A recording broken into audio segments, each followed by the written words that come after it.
ദാരിദ്ര്യമുള്ളവരാണെങ്കിൽ അല്ലാഹു സുബ്ഹാനഹു വ തആല അവന്റെ ഔദാര്യം കൊണ്ട് സമ്പത്ത് നൽകുമല്ലോ.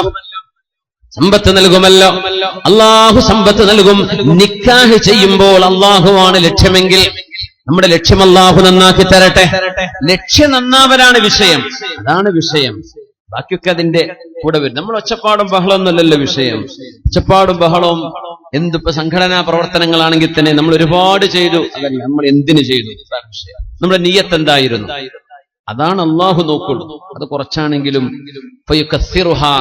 കുറച്ചാണെങ്കിലും അള്ളാഹു അത് കൂട്ടിത്തരും, ബർക്കത്താക്കി തരും. കൂടുതലാണ്, ഒരുപാട് ചെയ്തു, നിയ്യത്ത് എന്തോ ആയിരുന്നു, അള്ളാഹു സ്വീകരിക്കണില്ലല്ലോ. യാ അല്ലാഹ്, സലാത്തുൻ ഹഖ്ഖുൻ അലല്ലാഹി ഔനുഹും.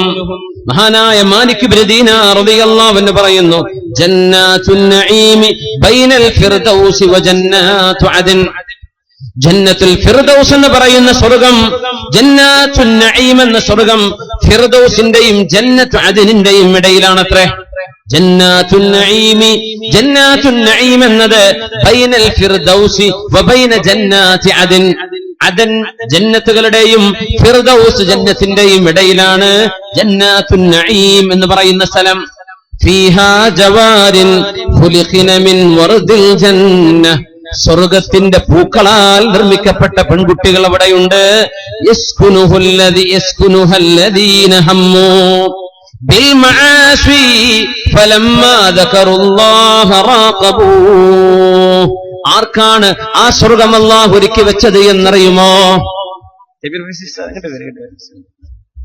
ചെറുകോട് മാണിക്കോത്ത് ഖതീബ് അഹ്ലൻ അഹ്ലൻ ഫضل മുബാറക് ഹസനാജി കാഞ്ഞങ്ങാട് മൊത്തം അൽഹംദുലില്ലാഹ് അൽഹംദുലില്ലാഹ്. മാലിക് ഇബ്നു ദീനാർ റളിയല്ലാഹു അൻഹു പറയുന്നു, ജന്നാത്തുൻ നഈമി ബൈനൽ ഫിർദൗസി വ ജന്നാത്തു അദൻ. ജന്നത്തു അദനിന്റെയും ജന്നത്തുൽ ഫിർദൗസിന്റെയും ഇടയിലുള്ള സ്വർഗമാണ് ജന്നാത്തുൻ നഈം.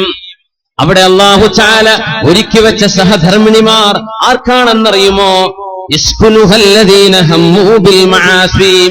വ്യഭിചാരം പോലെയുള്ള തിന്മ ചെയ്യാൻ മനസ്സ് പറയുകയും തിന്മയെ സംബന്ധിച്ച് ആലോചിക്കുകയും മനക്കോട്ട കെട്ടുകയും ചെയ്തതിന്റെ ശേഷം കാര്യങ്ങളൊക്കെ ഒത്തുവരുന്നുണ്ട് എന്ന് തോന്നിയപ്പോ, പിടിച്ചിടത്തേക്ക് കിട്ടുമെന്ന് തോന്നിയപ്പോ, കൂടെ പിടിച്ചാൽ ഓടിവരുമെന്ന് പറഞ്ഞപ്പോ, തന്റെ കൂടെ ഒളിച്ചോടി വരാൻ ഒരുക്കമാണ് എന്ന് പറഞ്ഞപ്പോ, അവർ അല്ലാഹുവിനെ പേടിക്കുകയും അല്ലാഹുവിനെ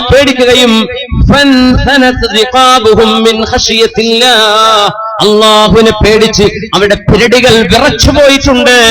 അങ്ങനെ അല്ലാഹുവിനെ പേടിച്ച് വ്യഭിചാരത്തിൽ നിന്ന് പിന്മാറിയ ചെറുപ്പക്കാർക്ക് അല്ലാഹു നൽകുന്ന ഇണകൾ അവിടെയുണ്ട് എന്ന് മഹാനായ മാലിക് ഇബ്നു ദീനാർ റളിയല്ലാഹു അൻഹു ജന്നാത്തുൻ നഈമിൽ ഖുലിഖന മിൻ വർദിൽ ജന്ന. സ്വർഗ്ഗത്തിന്റെ പൂക്കളാൽ നിർമ്മിക്കപ്പെട്ട സഹധർമ്മിണിമാർ, മംഗമാർ, അവിടെയുള്ള ഭാര്യമാർ സ്വർഗത്തിന്റെ മിൻ വർദിൽ ജന്ന, പൂക്കളാൽ നിർമ്മിക്കപ്പെട്ട അതിസുന്ദരമാരെ നൽകുന്നത്, അല്ലാഹു നൽകുന്നത് വ്യഭിചാരത്തിന് പിന്മാറിയ ചെറുപ്പക്കാരനാണ്. അല്ലാഹുവിനെ ഓർത്തുകൊണ്ട് നാട്ടുകാരെ പേടിച്ച് പുറത്ത് അടി കിട്ടുമെന്ന് വിചാരിച്ചതല്ല. അല്ലേ, നമ്മുടെ സായാഹ്ന പത്രങ്ങളുണ്ടല്ലോ, കാസർഗോഡ് വലിയ പേടിക്കേണ്ട സാധനം അതാണ്. അതിൽ വരുമെന്ന് പേടി. കാരണം ക്രൈം വാർത്തകളാണ് സായാഹ്ന പത്രക്കാർ ഇവിടെ. ബസ്സിലും ട്രെയിനിലൊക്കെ അത് വിൽക്കുന്ന ചെറുപ്പക്കാർ വായിക്കലും തട്ടിക്കൊണ്ടേയി മറ്റുള്ള പ്രസവിച്ചു അല്ലെങ്കിൽ ഇതായി, ഇങ്ങനത്തെ പച്ചയായ മോശപ്പെട്ട കാര്യങ്ങളാണ് ഒരു വിളിച്ചു പറയാം. അപ്പൊ പിടിച്ചു നിൽക്കുന്നത് തിന്മ വാർത്ത കൊണ്ടാണ്. അവരൊക്കെ എങ്ങനെ അള്ളാന്റെ അടുത്ത് ഹിസാബിനെ പറയുന്നു? അള്ളാഹു അല, ഈ പത്രം നടത്തുന്നവരൊക്കെ അള്ളാന്റെ കോടതിയിൽ വന്നാൽ ഇതുപോലെയുള്ള വിഷയങ്ങളൊന്നും പബ്ലിഷ് ചെയ്യാൻ പാടില്ല. തിന്മകൾ പബ്ലിഷ് ചെയ്തിട്ട് എന്താ കാര്യം? തിന്മയിലേക്ക് ഒരു ഊർജം കിട്ടുന്നല്ലാതെ. അപ്പോ അത് പേടിച്ചിട്ട് പിന്മാറി, അല്ലെങ്കിൽ നാട്ടുകാരെ പിടിച്ച് അടി കൂടുവോ, അല്ലെങ്കിൽ എനിക്കിനി വേറെ പെണ്ണ് കിട്ടൂലേ, അതാലോചിച്ച് എന്റെ കുടുംബത്തിന് മാനക്കേടുണ്ട്, അതൊന്നുമല്ല. റാഖബൂ, അള്ളാഹുവിനെ പേടിച്ച് പിന്മാറിയാൽ. ഇങ്ങനത്തെ പെണ്ണുങ്ങൾക്കും നല്ല പുതിയ ആപ്പിളമാർ അവിടെ ഉണ്ടെന്നാണ്. പക്ഷെ അള്ളാഹു പച്ചയിൽ പെണ്ണുങ്ങൾ കാണുങ്ങളുണ്ട് എന്ന് ഖുർആനിൽ പറയില്ല. അത് അള്ളാഹുവിന്റെ അദബുൽ ഹിവാർ, അള്ളാഹു ചാല റബ്ബിന്റെ ഒരു അദബാണ്. ആണുങ്ങൾക്ക് പെണ്ണുങ്ങളുണ്ട് എന്ന് പറയുന്ന പോലെ ഒരു പെണ്ണിന് ആണുണ്ട് എന്ന് പറയൽ അറബ് സംസ്കാരത്തിലും ഇസ്ലാമിക സംസ്കാരത്തിലും മോശപ്പെട്ടതാണ്. അതുകൊണ്ട് അള്ളാഹു ഒറ്റ വാക്ക് പറഞ്ഞു, ഫീഹാ മാ തഷ്തഹീഹിൽ അൻഫുസു വതലദ്ദുൽ അയുൻ. ആണുങ്ങളെ, പെണ്ണുങ്ങളെ, നിങ്ങളുടെ കണ്ണുകൾ എന്തൊക്കെ ആശിക്കുന്നുണ്ടോ, ശരീരം എന്തിനെല്ലാം കൊതിവെക്കുന്നുണ്ടോ, അതെല്ലാം അവിടെയുണ്ട്. ഈ പറഞ്ഞതിൽ പെണ്ണുങ്ങൾക്ക് അവിടെ പുരുഷന്മാരുണ്ടോ, ഭർത്താക്കന്മാരുണ്ടോ, ഇതൊക്കെ അതിൽ പെട്ടു, അതൊക്കെ അതിലുണ്ടെന്നാണ്. ഫീഹാ മാ തഷ്തഹീഹിൽ അൻഫുസു വതലദ്ദുൽ അയുൻ. അങ്ങനെയാണെങ്കിൽ ഒരു തിന്മയിൽ നിന്ന് പിന്മാറിയ പെൺകുട്ടിക്ക് വ്യഭിചാരത്തിന്റെ വക്കോളം എത്തിയപ്പോൾ എന്റെ അള്ളാഹു എന്നെ കാണുന്നുവല്ലോ എന്ന് ആലോചിച്ച് പിന്മാറിയ പെണ്ണിനും അള്ളാഹു നൽകുന്ന പ്രതിഫലം ജന്നാത്തുൻ നഈമിലെ അതിസുന്ദരന്മാരായ ഭർത്താക്കന്മാരെന്ന് മഹാനായ മാലിക് ഇബ്നു ദീനാർ റളിയല്ലാഹു അൻഹുവിന്റെ വചനം പഠിപ്പിക്കുന്നു. അള്ളാഹു നമുക്ക് സ്വർഗ്ഗലോകം നൽകട്ടെ. ആമീൻ യാ റബ്ബൽ ആലമീൻ. അപ്പോ അൽ ജസാഉ മിൻ ജിൻസിൽ അമൽ, എങ്ങനെയാണോ നമ്മൾ പ്രവർത്തിക്കുന്നത് അതിനനുസരിച്ചാണ് അല്ലാഹു സുബ്ഹാനഹു വ തആല നമുക്ക് പ്രതിഫലം നൽകുന്നത്. അങ്ങനെയാണ് മഹാനായ അല്ലാമ ഇബ്നു അഖീൽ റഹ്മത്തുള്ളാഹി അലൈഹി, ഇബ്നു അഖീൽ എന്നവർ പ്രഗൽഭനായ പണ്ഡിതനാണ്. അബുൽ വഫ ഇബ്നു അഖീൽ റഹ്മത്തുള്ളാഹി അലൈഹി. മഹാനായ അല്ലാമ ഇബ്നുൽ ജൗസി അവരുടെ താരീഖിൽ അബുൽ മുദഫർ സിബ്ത് ഇബ്നുൽ ജൗസി അവരുടെ താരീഖിൽ അബുൽ വഫ ഇബ്നു അഖീൽ റഹ്മത്തുള്ളാഹി അലൈഹിയുടെ ഈ സംഭവം ഉദ്ധരിക്കുന്നുണ്ട്. വിശുദ്ധമായ മക്ക അൽ മുകറമ ഹറസഹല്ലാഹ്, അല്ലാഹു ആ മക്ക നഗരത്തിന് എന്നും കാവൽ നൽകട്ടെ. അവന്റെ മദീനക്കും അല്ലാഹു കാവൽ നൽകട്ടെ. പരിശുദ്ധമായ ഖുദ്സിന്, ജെറൂസലേമിന് അല്ലാഹു തആല കാവൽ നൽകട്ടെ. ആമീൻ യാ റബ്ബൽ ആലമീൻ. മക്കയിൽ നിൽക്കുകയാണ് മഹാനായ ഇബ്നു അഖീൽ തങ്ങൾ. ഒരുപാട് ആളുകൾ ഇപ്പോൾ ഉംറയിലാണല്ലേ. ഉംറത്തുൻ ഫീ റമളാന തഅദിലു ഹജ്ജതൻ മഈ.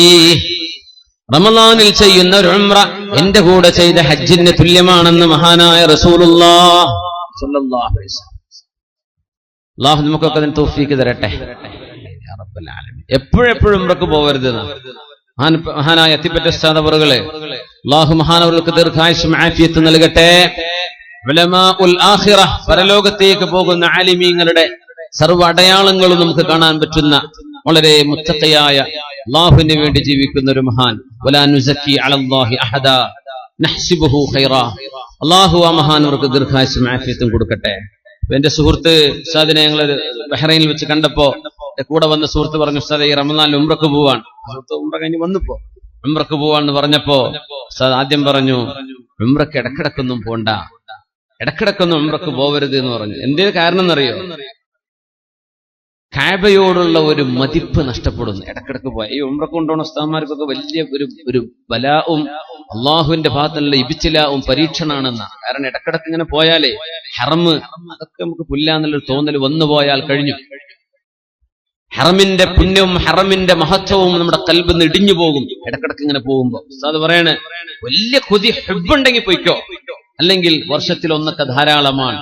ആ ഉംറക്ക് പോകുന്ന കാശ് കൊണ്ട് എത്രയോ പാവപ്പെട്ടവരെ സഹായിച്ചാൽ ആ ഉംറയെക്കാളും വലിയ കൂലി നാട്ടിൽ തന്നെ കിട്ടും. ഇടക്കിടക്കൊന്നും പോയിട്ട് എന്ത് ചെയ്യരുത്, കഅബയുടെ ആ ഒരു പുണ്യം റൗള ഷരീഫൊക്കെ കാണുന്ന ഒരു രസമുണ്ടല്ലോ, അത് നഷ്ടപ്പെടും ഇടക്കിടക്ക് എപ്പോഴെപ്പോഴും ആയിക്കഴിഞ്ഞാൽ.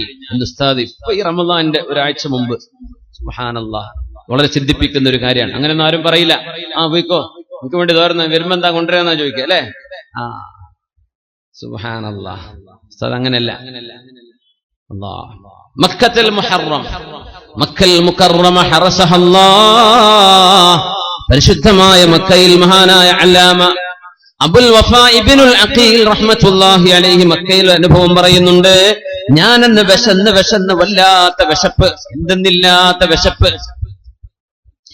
ഭക്ഷണം കിട്ടുന്നില്ല, ഭക്ഷണമില്ല, വലിയ വിശപ്പ്, ബുദ്ധിമുട്ടുണ്ട്.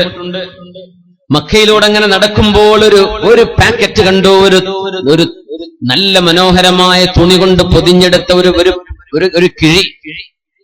ഞാൻ തുറന്നു നോക്കുമ്പോ മാഷാ അല്ലാഹ്, അതിന്റെ ഉള്ളിൽ കാണുന്നത് മുത്തുകളാണ്.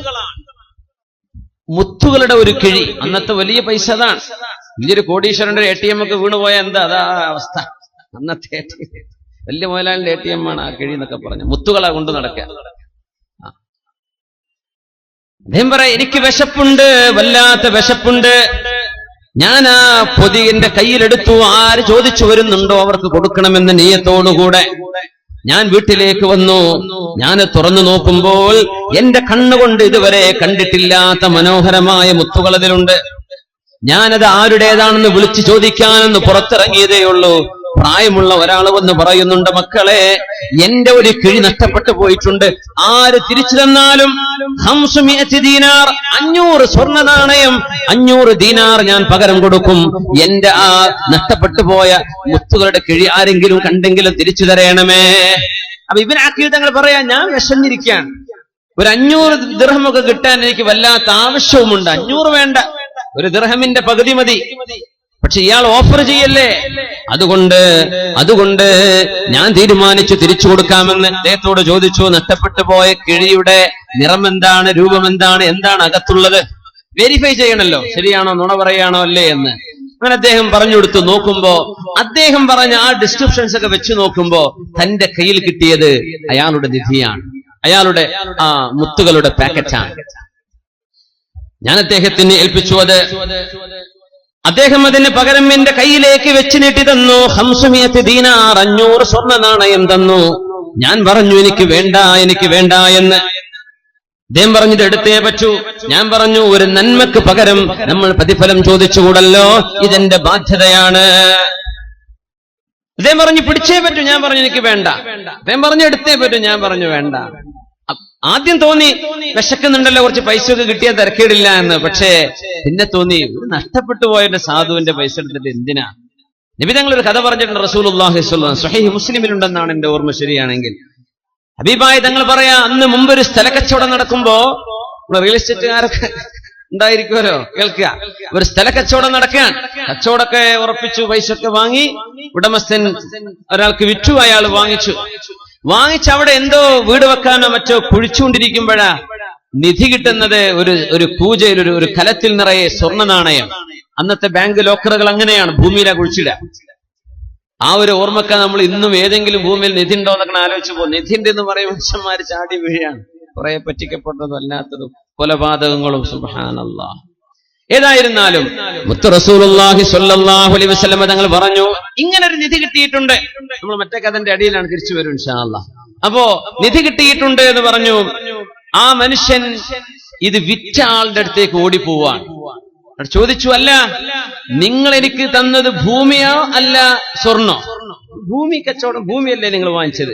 എന്നാലേ അതിന്റെ അകത്തുനിന്ന് എനിക്കൊരു പാത്രം നിറയെ സ്വർണ്ണ നാണയം കിട്ടിയിട്ടുണ്ട്, ദീനാറ് കിട്ടിയിട്ടുണ്ട്, അത് നിങ്ങൾ എടുക്കണം.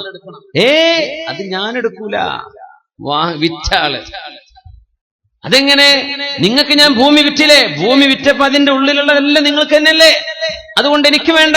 ഞാൻ പറഞ്ഞു, പറ്റില്ല, നിങ്ങളുടെ ഭൂമിയല്ലേ ഞാൻ വാങ്ങിച്ചിട്ടുള്ളൂ, അതിനകത്തുള്ള സ്വർണം കച്ചവടത്തിൽ പറഞ്ഞിട്ടില്ലല്ലോ, അതുകൊണ്ട് ഇത് നിങ്ങൾക്കുള്ളതാ. ഞാൻ പറഞ്ഞു, ഞാൻ എടുക്കൂല. ഇങ്ങനത്തെ റിയൽ എസ്റ്റേറ്റ് വരെ കിട്ടൂലട്ടാ. സുബ്ഹാനല്ലാഹ്. നമ്മുടെ നാട്ടിലൊക്കെ എന്നാ ഇരിക്കും, നമുക്ക് ആ കോൺട്രാക്ട് ഒന്നും കൂടെ ഒന്ന് മാറ്റി എഴുതണം. സെന്റിന് 2 ലക്ഷം വെച്ചത് 25 ലക്ഷം ആക്കാം, എന്നിട്ട് ആ കച്ചവടം അങ്ങ് മാറ്റി ഒന്ന് അടിക്കാന്ന് പറയും. വിറ്റാള് പറഞ്ഞു, എനിക്ക് വേണ്ട. വാങ്ങിച്ചാള് പറഞ്ഞു, എനിക്കും വേണ്ട. അപ്പോഴാണ് നീതിമാനായ ഒരു ഭരണാധികാരിയുടെ മുമ്പിൽ വിഷയമെത്തി. അദ്ദേഹം ചോദിച്ചു, അല്ല, നിങ്ങൾക്ക് പ്രായപൂർത്തിയെത്തിയ ആൺകുട്ടികളും പെൺകുട്ടികളൊക്കെ ഉണ്ടോ? അപ്പൊ വാങ്ങിച്ചാള് പറഞ്ഞു, എനിക്കൊരു മോളുണ്ട്. വിറ്റാള് പറഞ്ഞു, എനിക്കൊരു മോനുണ്ട്. എന്നാ പിന്നെ എന്ത് ചെയ്യാ, ഇവർ രണ്ടുപേരും കല്യാണം കഴിക്കട്ടെ, എന്നിട്ട് അവരുടെ നിക്കാഹിന്റെ ചെലവ്, കല്യാണത്തിന്റെ ചെലവ് ഈ നിധിയിൽ നിന്നായിക്കൊള്ളട്ടെ, ഇത് രണ്ടാളുടെയും സ്വത്താണ് എന്ന് പറഞ്ഞ് അങ്ങനെ ആ പ്രശ്നത്തിന് പരിഹാരം കിട്ടിയത്. അല്ലെങ്കിൽ പരിഹാരം ഉണ്ടായിരുന്നില്ല. സുബ്ഹാൻ. ഇങ്ങനത്തെ ഒരു നന്മയാണ് നമ്മുടെ മുൻഗാമികൾ നമുക്ക് കാണിച്ചത്. ഇന്ന് പൈസക്ക് വേണ്ടി ഉമ്മാനോട് തെറ്റ്, വാപ്പാനോട് പിണക്കം, പെങ്ങളോട് തെറ്റ്, ജ്യേഷ്ഠനോട് തെറ്റ്, ആ 5 സെന്റ് എനിക്ക് വേണം, എനിക്കിത് കിട്ടിയില്ല, അതെനിക്ക് തന്നില്ല. ദുന്യാവിന് വേണ്ടി ബന്ധങ്ങളെ മുറിച്ചു കളയുന്ന കാലമാണിത്. മനുഷ്യൻ വിചാരിക്കുന്ന പൈസയാണല്ലോ, ഒന്നുമല്ല, പൈസ ഒന്നുമല്ല. പൈസയല്ല, ജീവിതത്തിലെ വലിയ സമ്പാദ്യം ഒരുപാട് സ്നേഹബന്ധങ്ങളാണ്, ഒരുപാട് സുഹൃത്തുക്കളാണ്, നല്ല അടുപ്പവും സ്നേഹവും. അതിലും വലിയ സമ്പാദ്യമില്ല. അങ്ങനെയാണ്. അല്ലാഹു നമ്മളൊക്കെ കാത്തുരക്ഷിക്കട്ടെ. അങ്ങനെ ഒരു കല്യാണം വന്ന് നടന്നൊരു ഹലാലായ കല്യാണം ഇരിക്കട്ടെ. വിവാഹവുമായുള്ള ചർച്ചയുടെ ഭാഗമായതുകൊണ്ട് അത് നമ്മുടെ ഈ ചർച്ചയിലേക്ക് നമ്മൾ ചേർത്ത് വായിച്ചു എന്ന് മാത്രം. മഹാനായ അല്ലാമ ഇബ്നു അഖീൽ അബുൽ വഫാ തങ്ങൾ പറയാണ്, അദ്ദേഹം നിർബന്ധിച്ചു പറഞ്ഞു എന്നോട് വല്ലതും വാങ്ങിക്കണം. ഞാൻ പറഞ്ഞു വേണ്ട. അങ്ങനെ ഞാൻ തിരിച്ചു പോവുകയാണ്. മക്കയിൽ നിന്ന് ഞാൻ പുറപ്പെട്ടു. ഞാൻ കപ്പൽ കയറുന്നു. എത്യോപ്യയിലേക്ക് പോകുന്ന ആ ഭാഗത്ത് നിന്ന് കപ്പൽ കയറുന്നു. അങ്ങനെ എന്റെ കപ്പൽ ചെന്നെടുക്കുമ്പോഴേക്കും എന്റെ കൂടെയുണ്ടായിരുന്ന ഒരുപാട് ആളുകൾ കടലിലെ അപകടങ്ങളിൽ വിഷമത്തിൽപ്പെട്ട് മരിച്ചുപോയിട്ടുണ്ട്.